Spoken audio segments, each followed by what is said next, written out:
Sile svete crkve Tvoje i žrtvenike Tvoje nasadio si po cijeloj zemlji, da rodnog Sina Tvoga i svetog niko u njemu, da biti se na njemu.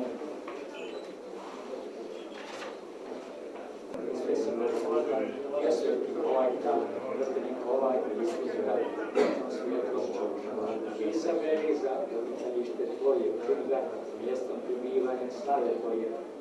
Zaštiti, spasi, pomni, sačuvaj nas, Bože, blagodaću Tvojom.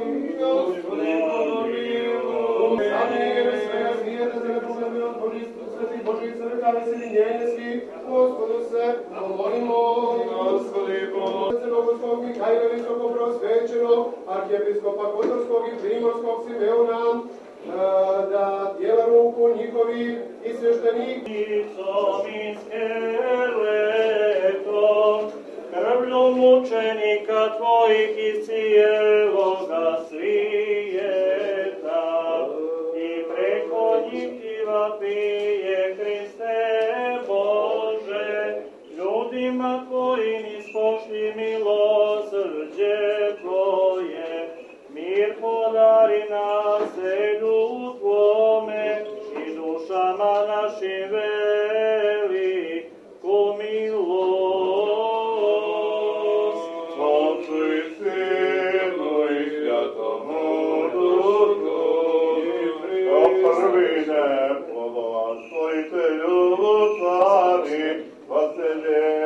Ti prinosi, Gospode, ponosne mučenike, njihovim molitvama, ustapizmome, miru crkvu Tvoju i ljude Tvoje sačuvaj, molitvami.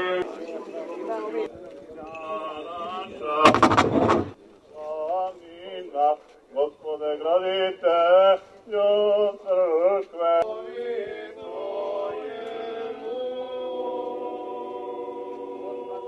Kesarije Filipove zapita učenike svoje govoreći: šta o meni govori? Ti si Hristos, Sin Boga živoga. A Isus odgovaraju: